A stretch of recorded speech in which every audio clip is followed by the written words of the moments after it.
A picture is worth 1,000 words. বাংলায় তর্জমা করলে যা দাঁড়ায়, একটি ছবি 1000 শব্দের সমান।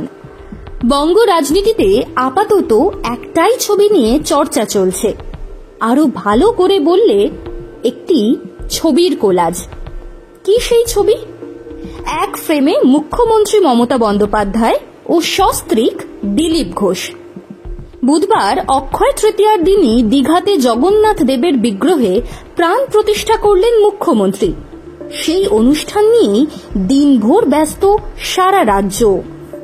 বিকেলে সেই দীঘাতেই কিনা বাংলার রাজনীতির এক অজানা সমীকরণ উঠে এলো, যা কার্যত তোলপাড় ফেলে দিয়েছে।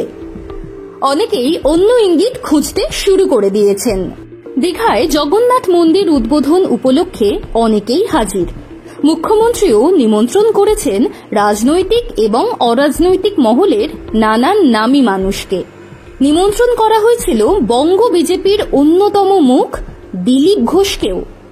মুখ্যমন্ত্রীর নিমন্ত্রণ রক্ষা করতে দিলীপ যেতে পারেন দীঘায়, এমনটা শোনা গিয়েছিল। তিনি সত্যি যাবেন কিনা তা নিয়ে খানিকটা দ্বন্দ্ব ছিল।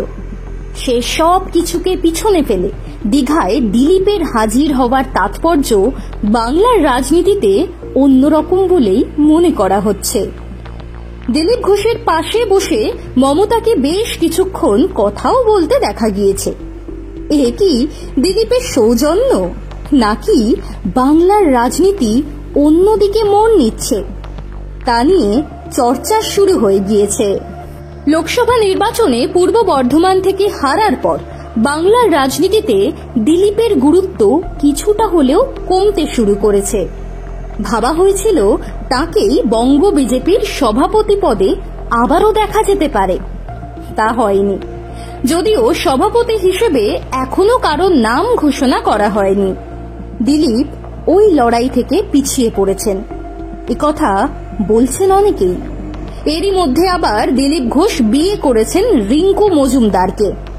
দিলীপকে বিয়ের জন্য শুভেচ্ছা জানিয়ে ফুল মিষ্টি পাঠিয়েছিলেন মমতা।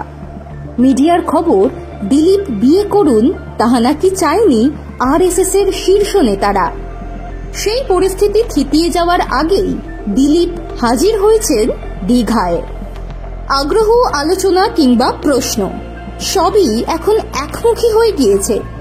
দিলীপ ঘোষ কি তৃণমূলে যোগ দিতে পারেন?